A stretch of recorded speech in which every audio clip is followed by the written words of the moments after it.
नमः शिवाय, शिव जी सदा सहाय। ओम नमः शिवाय, गुरु जी सदा सहाय। संगत जी, आज कोई भी छोटी सी मैं स्टोरी नहीं बताऊंगा आपको। सिर्फ आपको मैं एक ही चीज कहूंगा, आज महाशिवरात्रि है। कम से कम आज के दिन जो यह पाठ रिकॉर्ड हो रहा है, इस पाठ को अपने घर में कम से कम 11 बार सुने। संगत जी, फिर देखना आपके घर में कितनी बरकत होगी। जो भी धन से संबंधी आपका कोई कार्य होगा या रुक रहा होगा, वो देखना हो जाएगा। लेकिन शर्त ये होगी, 11 बार इसे सुनना पड़ेगा। धन से संबंधी आपको कोई भी कार्य होगा ना संगत जी, वो दूर हो जाएगा। यह मेरा वादा है। क्योंकि गुरुजी ने मन में थोड़ा डाला, गुरुजी बुलवा रहे हैं, तो कोई ना कोई कारण तो किसी ना किसी का कल्याण पक्का है। क्योंकि जरूर इस चीज में पक्का कल्याण। तो संगत जी है, तो गुरुजी के आशीर्वाद से और गुरुजी के ब्लेसिंग से इसको शेयर भी करना, 11 बार सुनना। ये सिर्फ मैं अपने व्यूज बढ़ाने के लिए नहीं बोलना।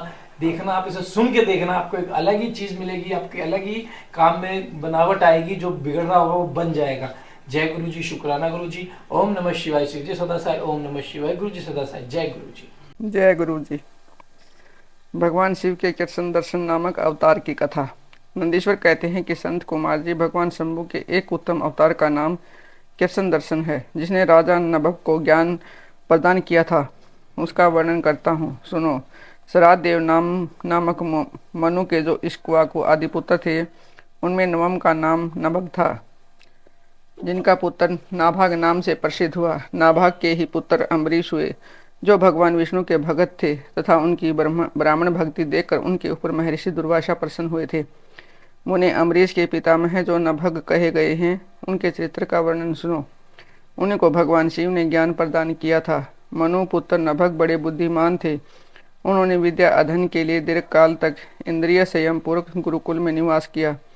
इसी बीच में इक्ष्वाकु आदि भाइयों ने नभग के लिए कोई दो भाग न देकर पिता की संपत्ति आपस में बांट ली और अपना अपना भाग लेकर वे उत्तम रीति से राज्य का पालन करने लगे।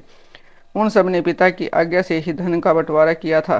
कुछ काल के पश्चात ब्रह्मचारी नभग गुरुकुल से सांगोपांग वेदों का अध्ययन करके वहां आए। उन्होंने देखा कि सब भाई सारी संपत्ति का बंटवारा करके अपना अपना भाग ले चुके हैं। तब उन्होंने भी बड़े स्नेह से दया भाग पाने की इच्छा रखकर अपने इक्ष्वाकु आदि बंधुओं से कहा, भाइयों, मेरे लिए भाग दिए बिना ही आप लोगों ने आपस में सारी संपत्ति का बंटवारा कर लिया। अतः प्रसन्नतापूर्वक मुझे भी हिस्सा दीजिए। मैं अपना दया भाग लेने के लिए ही यहाँ आया हूँ। भाई बोले, जब संपत्ति का बंटवारा हो रहा था उस समय हम तुम्हारे लिए भाग देना भूल गए थे। अब इस समय पिताजी को ही तुम्हारे हिस्से में देते हैं। तुम उन्हीं को ले लो, इसमें संशय नहीं है। भाइयों का यह वचन सुनकर नभग को बड़ा विस्मय हुआ। वे पिता के पास जाकर बोले, तात, मैं विद्या अध्ययन के लिए गुरुकुल में गया था और वहां अब तक ब्रह्मचारी रहा हूँ। इसी बीच में भाइयों ने मुझे छोड़कर आपस में धन का बंटवारा कर लिया। वहां से लौटकर जब मैंने अपने हिस्से के बारे में उनसे पूछा, तब उन्होंने मेरा हिस्सा बता दिया कि अतः उसके लिए मैं आपकी सेवा में आया हूँ। नभग की वह बात सुनकर पिता को बड़ा विस्मय हुआ। सरादेव ने पुत्र को आश्वासन देते हुए कहा कि बेटा, भाइयों की इस बात पर विश्वास न करो। उन्होंने तुम्हें ठगने के लिए कही है। मैं तुम्हारे लिए भोग साधक उत्तम दायक नहीं बन सकता। तथापि उस वंचकों ने यदि मुझे ही दायक के रूप में तुम्हें दिया है, तो मैं तुम्हारी जीविका का एक उपाय बताता हूँ, सुनो। उन दिनों उत्तम बुद्धि वाले अंगीकार गोत्रीय ब्राह्मण एक बहुत बड़ा यज्ञ कर रहे हैं। उस कर्म में प्रत्येक छठे दिन का कार्य वे ठीक नहीं समझ पाते। उसमें उनसे भूल हो जाती है। तुम वहां जाओ और उन ब्राह्मणों को विश्व देव संबंधित 2 सूक्त बतला दिया करो।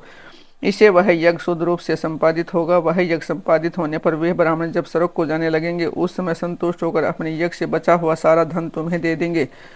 पिता की यह बात सुनकर सत्यवादी नभग बड़ी प्रसन्नता के साथ उस उत्तम यज्ञ में गए। उन्हें वहां छठे दिन के कर्म में बुद्धिमान मनुपुत्र ने वैष्णव देव संबंधी दोनों सूक्तों का स्पष्ट रूप से उच्चारण किया।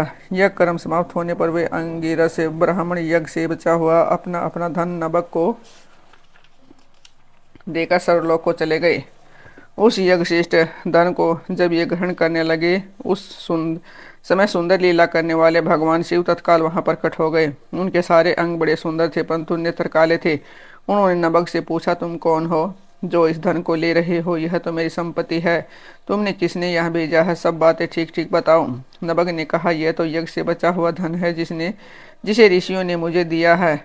अब यह मेरी ही संपत्ति है, इसको लेने से तुम मुझे कैसे रोक रहे हो? कृष्ण दर्शन ने कहा कि तात, हम दोनों के इस झगड़े में तुम्हारे पिता ही पंच रहेंगे। जाकर उनसे पूछो कि वह जो निर्णय दे उसे ठीक ठीक यहाँ आकर बताओ। उनकी बात सुनकर नभग ने पिता के पास जाकर उक्त प्रश्न को उनके सामने रखा। श्राद्ध देव को कोई पुरानी बात याद आ गई और उन्हें भगवान शिव के चरण कमलों का चिंतन करते हुए कहा, मनु बोले, तात वे पुरुष जो तुम्हें उद्धन लेने से रोक रहे हैं साक्षात भगवान शिव हैं। यो तो संसार की सारी वस्तु ही उन्हीं की है, परंतु यज्ञ से प्राप्त हुए धन पर उनका विशेष अधिकार है। यज्ञ करने से जो धन बच जाता है उसे भगवान रुद्र का भाग निश्चित किया गया है। अतः यज्ञ विशिष्ट सारी वस्तु ग्रहण करने के अधिकारी सर्वेश्वर महादेव जी हैं। उनकी इच्छा से ही दूसरे लोग इस वस्तु को ले सकते हैं। भगवान शिव तुम पर कृपा करने के लिए ही वहाँ वैसा रूप धारण करके आए हैं। तुम वहीं जाओ और उन्हें प्रसन्न करो। अपने अपराध के लिए क्षमा मांगो और परिणाम पूर्वक उनकी स्तुति करो। नभग पिता की आज्ञा से वहां गए और भगवान को प्रणाम करके हाथ जोड़कर बोले, महेश्वर, यह सारी त्रिलोकी ही आपकी है। फिर यज्ञ से बचे हुए धन के लिए तो कहना ही क्या है, निश्चय ही इस पर आपका अधिकार है।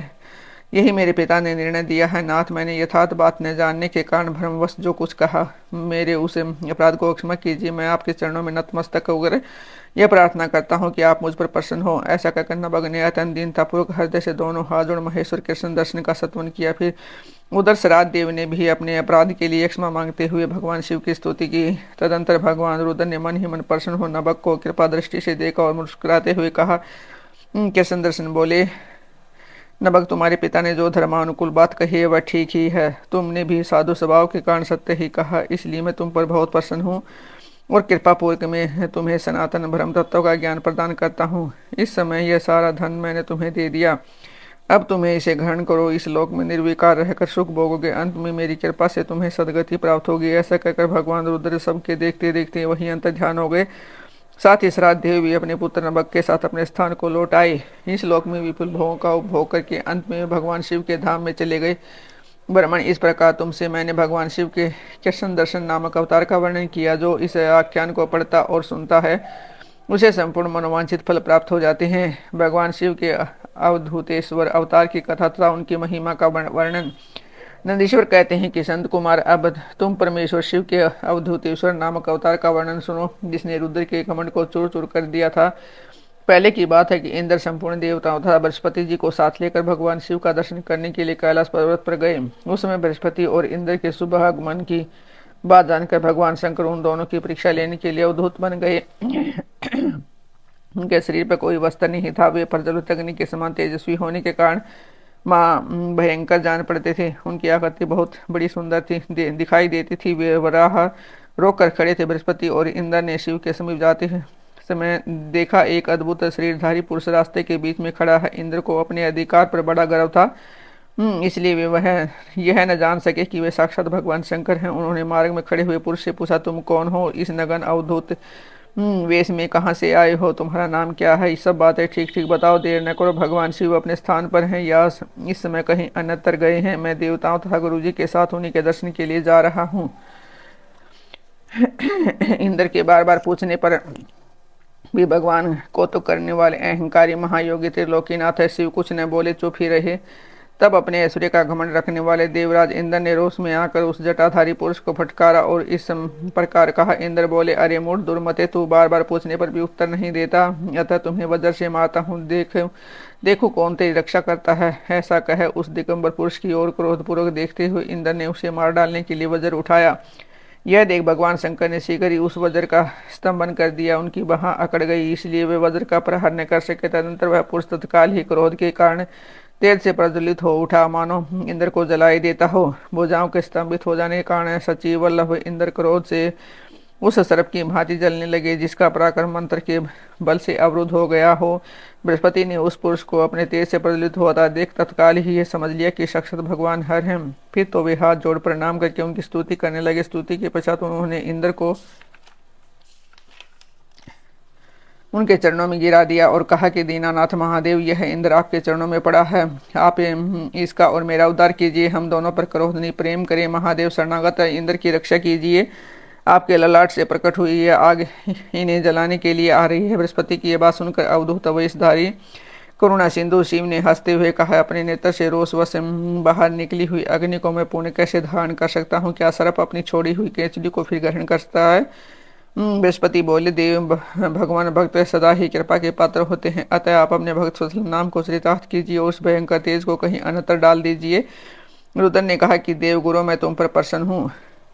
इसलिए ये उत्तम वर देता हूँ। इंद्र को जीवन दान देने के लिए आज से तुम्हारा एक नाम जीव भी होगा। मेरे ललाटवती नेत्र से जो यह आग प्रकट हुई है उसे देवता नहीं सह सकते, अतः इसको मैं बहुत दूर छोड़ूंगा जिससे यह इंद्र को पीड़ा न दे सके। ऐसा कहकर उन्होंने अपना तेज रूप उस समय उस अद्भुत अग्नि को हाथ में लेकर भगवान शिव के अक्षार समुद्र में फेंक दिया। जहाँ फेंके जाते ही भगवान शिव का यह तेज तत्काल एक बालक के रूप में परिणत हो गया, जो सिंधु पुत्र जलंधर नाम से विख्यात है। फिर देवताओं की प्रार्थना से भगवान शिव ने ही असुरों के स्वामी जलंधर का वध किया था।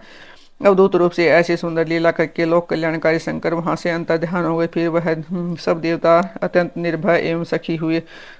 इंद्र और बृहस्पति भी उसे भय से मुक्त हो उत्तम सुख के भागी हुए। जिसके लिए उनका आना हुआ था वह भगवान शिव का दर्शन पाकर कृतार्थ हुए। इंद्र और बृहस्पति प्रसन्नतापूर्वक अपने स्थान को चले गए। सनत कुमार, इस प्रकार मैंने तुमसे परमेश्वर शिव के अवधूतेश्वर नामक अवतार का वर्णन किया है, जो दुष्टों को दंड एवं भक्तों को परम आनंद प्रदान करने वाला है। यह दिव्य आख्यान पाप का निवारण करके यह स्वर्ग भोग मोक्षता संपूर्ण मनोवांछित फल की प्राप्ति कराने वाला है।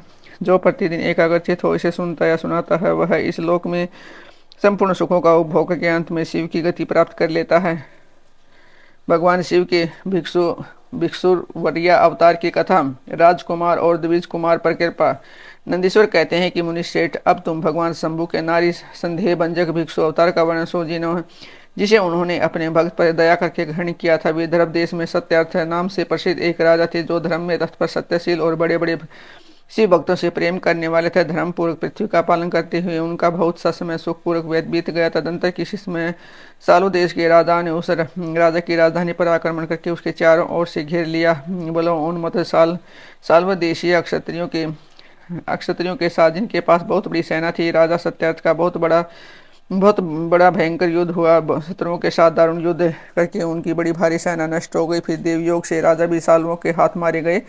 उन नरेश के मारे जाने पर मरने से बचे हुए सैनिक मंत्री उस भय से विहील हो भाग खड़े हुए। मुने उस समय विदर्भ राज सत्यार्थ की महारानी शत्रुओं से घिरी होने पर भी कोई प्रयत्न करके रात के समय अपने नगर से बाहर निकल गई। वे गर्भवती थी, अतः शोक से संतप्त हो भगवान शंकर के चरणारविंदों का चिंतन करती हुए धीरे धीरे पूर्व दिशा की ओर बहुत दूर चली गई।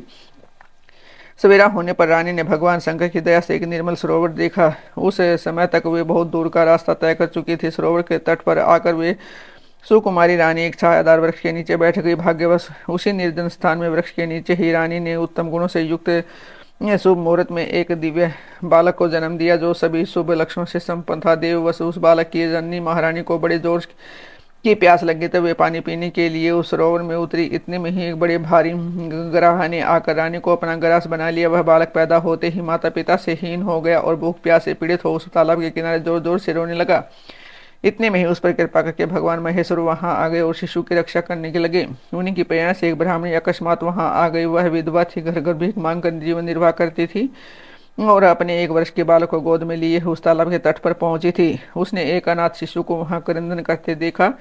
निर्जन वन में उस बालक को देखकर ब्राह्मणी को बड़ा विस्मय हुआ और मन ही मन विचार करने लगे, ओ यह मुझे इस समय बड़े आश्चर्य की बात दिखाई देती है कि नवजात शिशु की जिसकी नाल भी अभी तक नहीं कटी है पृथ्वी पर पड़ा हुआ है। इसकी माँ भी नहीं है, पिता आदि दूसरे कोई सहायक भी नहीं दिखाई देते। क्या कारण हो गया है, न जाने किसका पुत्र है। इसे जानने वाला यहाँ कोई भी नहीं है जिसे इसके जन्म के विषय में पूछूं। इसे देखकर मेरे हृदय में करुणा उत्पन्न हो गई। मैं इस बालक का अपने और इस पुत्र की भांति पालन पोषण करना चाहती हूँ, परंतु इसके कुल और जन्म आदि का ज्ञान न होने के कारण इसे छूने का साहस नहीं होता।